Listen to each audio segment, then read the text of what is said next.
أهل البدع والأهواء، أهل البدع العقائدية وأهل البدع السياسية. أنا أقول بيننا وبينكم السلف، بيننا وبينكم الكتب، كان فيقول البدع بيننا وبينكم.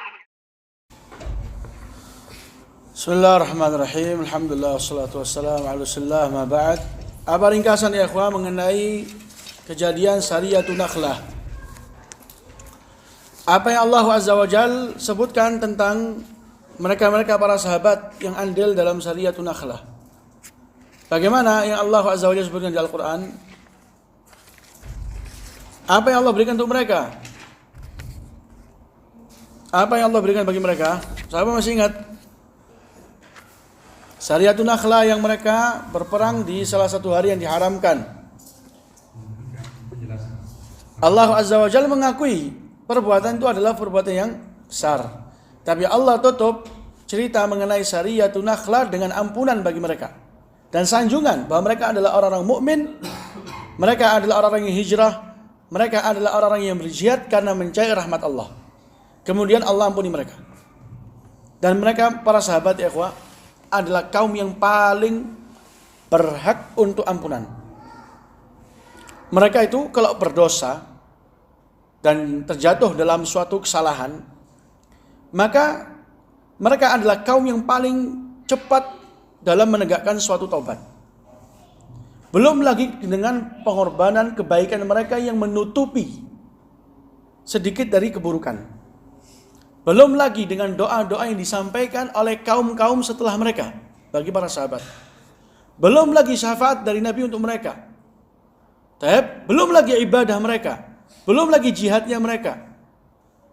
Jadi mereka para sahabat kalaupun salah, maka kesalahan itu nggak lain kecuali pertama suatu pelajaran.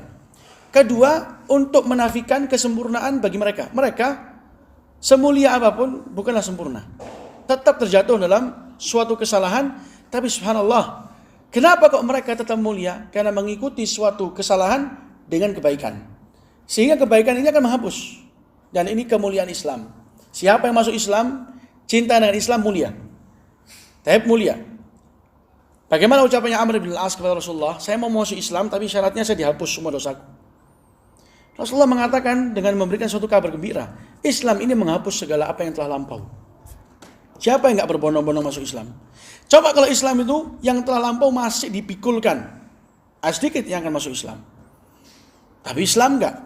Bahkan siapa yang masuk Islam dan baik Islamnya, keburukan-keburukan tadi ini di masa jahiliyahnya dia, di masa kekufuran dia, dibalik menjadi kebaikan. Misalnya keburukan 200 ton. Gara-gara dia masuk Islam dan baik Islamnya dia. Bagaimana baik dan Islam? Dia sama sekali enggak kembali kepada suatu keburukan-keburukan yang telah dia lakukan. Walau juga terlintas dalam benaknya. Sudah dia membuka lembaran baru secara benar. Orang yang baik Islamnya, itu keburukan diganti menjadi kebaikan. 200 ton dosa diganti dengan 200 ton pahala. Itu salah satu kemuliaan agama Islam. Jadi Allah Azza wa Jalla menyikapi mereka dengan ampunan. Allah menyikapi mereka dengan ampunan. Radhiyallahu ta'ala anhum. Kita lanjut. Qala Ibnu Katsir rahmatullah alaihi faslun tahwilul qiblah wa fardhus shaum. Mengenai tentang tahwilul qiblah. Tahwilul qiblah adalah perubahan arah kiblat. Perubahan arah kiblat dan kewajiban puasa. Jadi agama Islam ini Allah Azza wa Jalla sempurnakan dengan bertahap. Allah sempurnakan dengan bertahap. Jadi masa-masa di Mekah tidak ada di sana jihad. Sebagian mengatakan tidak ada juga zakat. Zakat nanti di tahun kedua, di tahun ini juga. Itu mulai diwajibkan zakat untuk memberikan hiburan dan juga menutupi kebutuhan mereka-mereka yang enggak punya dari kalangan muhajirin dan juga ansor. Jadi dia bertahap. Dengan tahapan ini Allah Azza wa Jalla menjadikan Islam seagung-agungnya agama yang dimana Allah telah memikul dalam penjagaannya, kekal sampai hari di mana Allah kehendaki untuk diangkat. Dengan apa dia mulai? Dengan bertahap. dengan bertahap. Masih ingat bagaimana tentang pengharaman khamr, pengharaman minuman keras? Di awal-awal Allah menyebutkan bahwasanya apa yang kalian ambil dari anggur itu adalah suatu hal yang manis, yang enak, kenikmatan. Pindah lagi bahwasanya khamr itu dia adalah hal yang ada manfaatnya, ada mudaratnya. Tapi mudarat jauh lebih. Nah, ini sudah mulai apa? Sudah mulai memberikan isyarat. Sebelumnya halal, dia kenikmatan diminum, masya Allah. Tahapan kedua apa? Disebutkan dia manfaat dan mudarat. Mudarat lebih. Di situ Rasulullah mengatakan, "Syuf Allah arrada bil khamr." Allah sudah mulai menyinggung tentang khamr. Siapa yang punya dijual. Jangan sampai nanti sudah datang pengharaman masih ada. Akhirnya harus dibuang sia-sia. Akhirnya datang lagi, yakni ada hukum dilarang meminum khamr sebelum sholat. Tapi karena Rasulullah SAW diturunkan oleh Allah Azza wa Jalla suatu ayat, la taqrabus shalah wa antum sukara. Jangan kalian dekati salat dalam keadaan kalian apa? Sedang mabuk. Artinya enggak mutlak dibolehkan minum, tapi di waktu-waktu yang enggak sampai berbenturan dengan waktu salat. Tapi akhirnya Allah turunkan ayat yang terakhir, yang keempat, jenjang yang terakhir, yaitu jenjang keempat mengenai khamr apa? Diharamkan secara mutlak. Diharamkan secara mutlak. Syuf bagaimana tataan dan juga urutan yang Allah Azza wa Jalla sebutkan mengenai tentang hukum-hukum agama. Ini sekarang pindah pembahasan mengenai tentang tahwilul qiblah, perubahan arah kiblat. Qala wa fi Sya'bana min hadhihi sanati huwilatil qiblatu min Baitul Maqdis ila al-Ka'bah. Di bulan Sya'ban. Insya Allah kalau ditanya dari Januari sampai Desember semua hafal. Tapi kalau bulan-bulan Arab, tahu enggak Januari sampai Desember itu bulannya siapa? Itu bulannya orang yang mengatakan Allah punya anak. Itu bulannya Allah yang mengatakan Allah itu punya istri. Itu bulannya mereka-mereka yang mengagungkan api dari kalangan orang Majus. Sehingga mereka membuat bulan-bulan ini, Januari, Februari, Maret sampai Desember. Tapi kita kaum muslimun yang mulia dengan Islam malah lupa dengan tanggalan dan bulan Islam. Ayo coba urunan satu-satu. Yang pertama apa?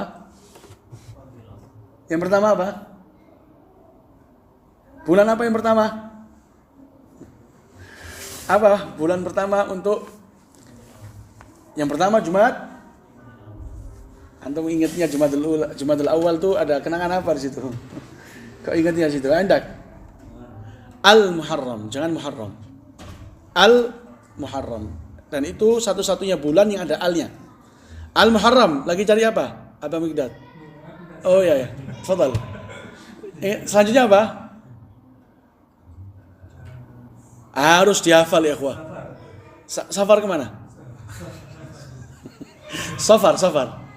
Nah, antum melihatnya pakai SHA berarti ya. Lihatnya di Oh iya, nah. Lihat pun enggak apa-apa. Karena untuk jawab yang benar. Safar. Andak. Rabiul Awal. Apa selanjutnya? Habis Rabiul Awal. Rabiul Akhir atau Rabiul Tsani. Semuanya boleh. Al-Muharram, Safar, Rabiul Awal, Rabiul Tsani. Jumadal Ula. Jumada Al-Ukhra boleh atau Tsaniyah. Antum selamat, ketolong. Soalnya habis Jumada Ula, kalau sudah sesuatu ada satu berarti ada yang kedua. Nah, Jumada Ula, Jumada Tsaniyah. Habis itu Rajab, ahsanta. Kemudian habis Rajab Sya'ban. Kemudian Ramadan. Andak habis Ramadan. Syawal, habis Syawal. Mana antum coba dapat Ramadan tadi kan? Habis itu Syawal, enak ya. Andak. Habis Syawal apa? Dzulqa'dah. Ahsanta, Dzulqa'dah. Selanjutnya Dzulhijjah. Jadi kita ini secara enggak langsung sudah ngikutin langkahnya orang-orang kafir bahkan dalam penanggalan.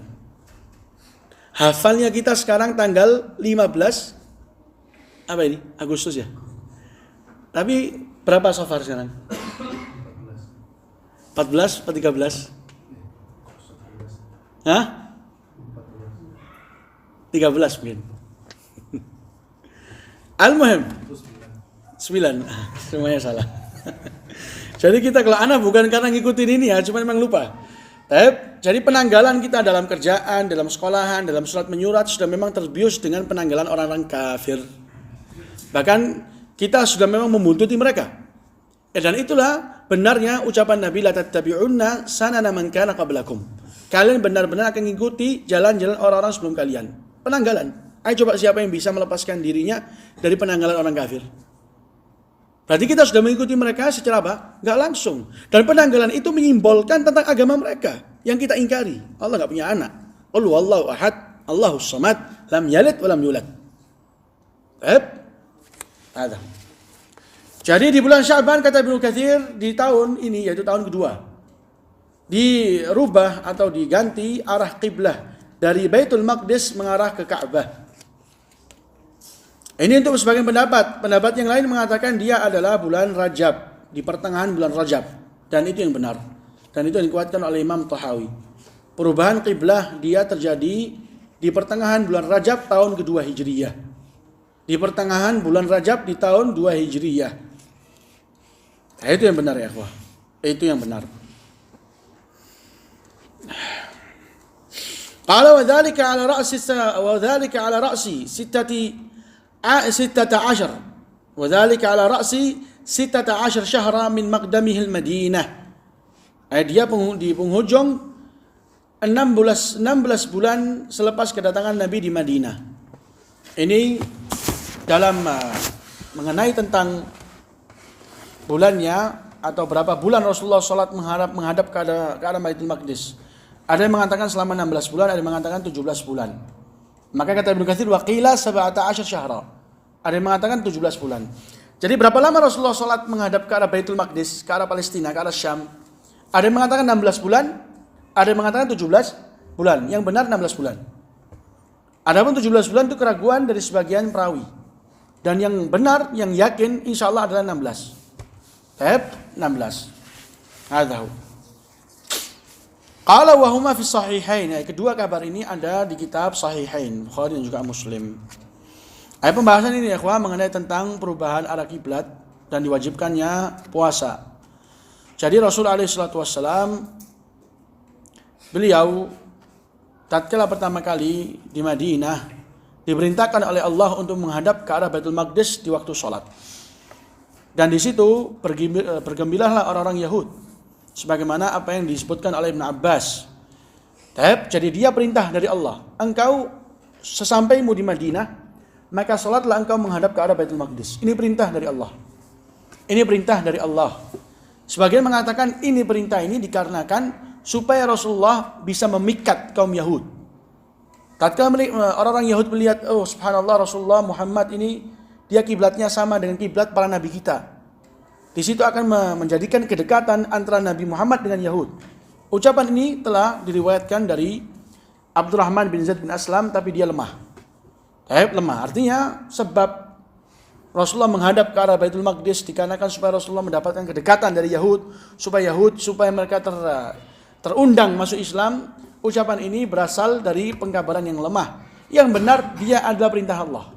Yang benar itu adalah perintah Allah. Allah Azza wa Jalla sendiri yang memerintahkan Rasulullah untuk menghadap ke arah Baitul Maqdis. Tapi waktu di Mekah bagaimana? Waktu di Mekah ada yang mengatakan Rasulullah salatnya juga ke arah Baitul Maqdis tapi Ka'bah di hadapannya. Jadi menghadap ke arah dua kiblat secara langsung. Ada yang mengatakan Rasulullah selama di Mekah salat menghadap ke arah Ka'bah. Di 3 tahun sebelum Rasulullah berangkat hijrah ke Madinah, di situ baru diperintahkan untuk menghadap Baitul Maqdis. Sesampai di Madinah Rasulullah melanjutkan pensyariatan itu selama 16 bulan. Baru diberubah ke arah Ka'bah. Ini pendapat keberapa? Kedua. Pendapat yang ketiga, Rasulullah waktu di Mekah, salatnya menghadap ke arah Ka'bah. Salatnya menghadap ke arah Ka'bah sampai datang waktu hijrah, baru di situ Rasulullah diperintahkan untuk menghadap ke arah Baitul Maqdis. Yang ketiga ini yang benar, dan itu yang dikuatkan oleh Imam Ibn Abdul Bar. Apa? Rasulullah di waktu di Mekah, salatnya menghadap ke arah Ka'bah. Salatnya menghadap ke arah Ka'bah. Selesai Ka'bah. Sampai kapan? Sampai beliau hijrah. Waktu beliau hijrah diperintahkan oleh Allah Azza wa Jalla untuk menghadap ke arah mana? Ke arah Baitul Maqdis. Ke arah Baitul Maqdis. Dan Rasulullah selalu kecintaan beliau kepada Ka'bah. Kecintaan beliau kepada Mekah. Dan mengharap kepada Allah Azza wa Jalla untuk dikembalikan ke kiblat yang pertama. Karena itulah kiblatnya ayahnya Nabi Muhammad, yaitu Ibrahim alaihi salatu wassalam. Tapi beliau menginginkan untuk bagaimana Allah Azza wa Jalla memberikan bagi Rasulullah yakni kiblat yang sebelumnya. Sebagaimana diucapannya Al-Bara' bin Azib, wa kana yu'jibuhu an takuna qiblatuhu qibalal al-bait. Rasulullah suka untuk bagaimana kiblatnya itu menghadap ke arah Ka'bah.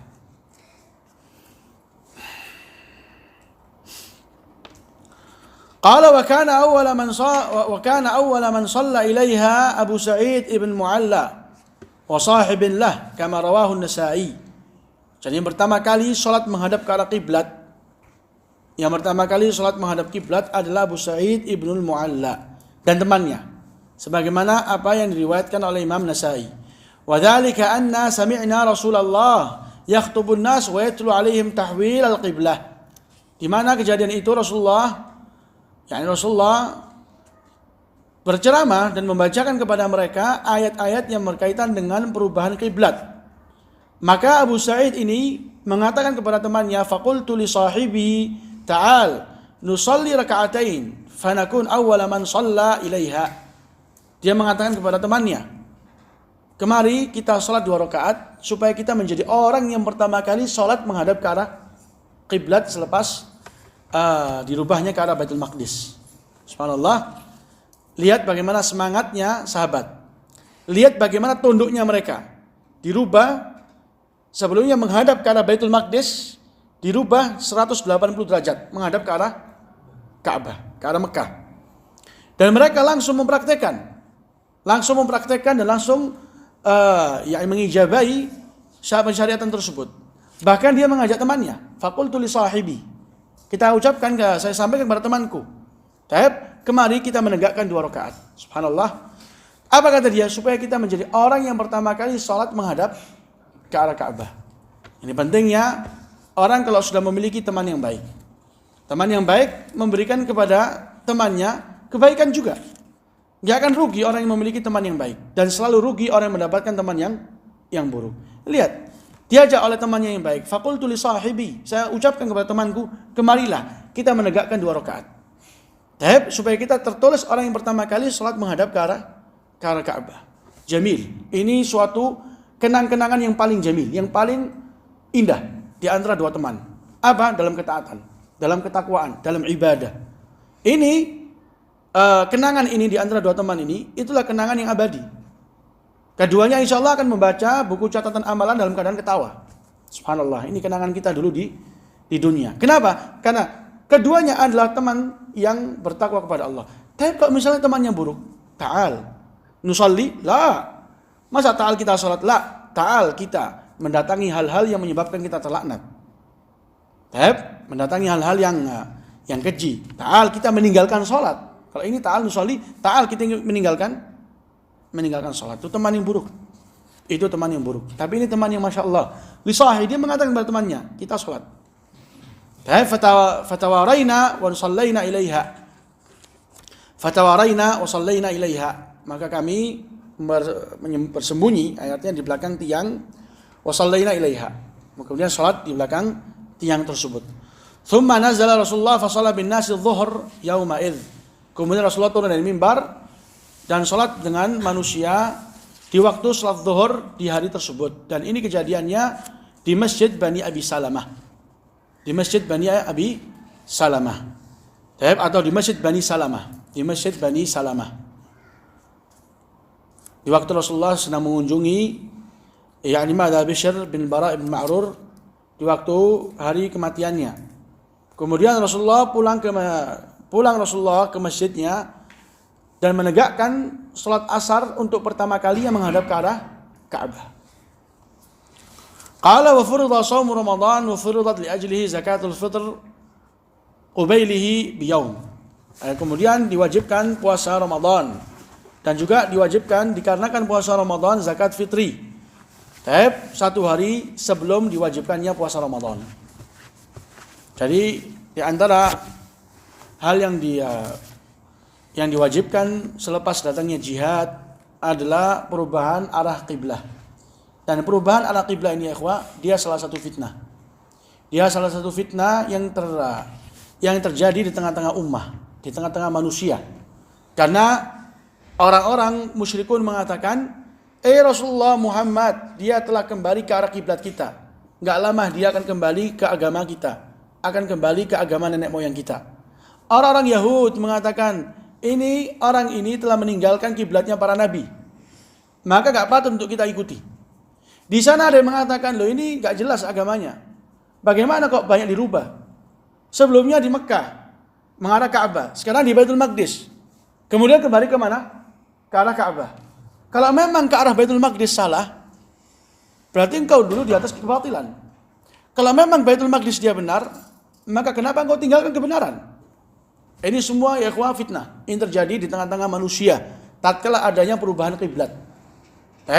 Lihat bagaimana komentar orang-orang musyrikun yang ada di Mekah, komentar Yahud, komentar orang munafikin. Mereka mengatakan orang ini enggak tahu agamanya apa yang benar.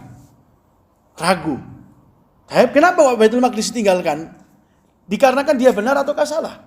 Kalau benar kenapa ditinggalkan? Kalau salah kenapa engkau di atas kesalahan? Tapi subhanallah, Allah Azza wa Jalla telah menjelaskan bahwasanya Allah lah yang memiliki hak untuk merubah-rubah hukum. Dan Allah lah yang memiliki kerajaan secara penuh. Jadi Allah yang memerintahkan, Allah yang melarang. Dan tugasnya seorang muslim dia taat. Tugasnya seorang muslim dia adalah taat. Ini pelajaran kita malam ini mengenai tentang sirah. Dan selanjutnya kita bahas insyaallah mengenai tentang Ghazwatu Badr al-Kubra, tentang peperangan Badr. Bi'idznil wahidil ahad al-fardus samad. Insyaallah lahuna subhanakallahumma rabbana wa bihamdik asyhadu an la ilaha illa anta astaghfiruka wa atubu ilaik.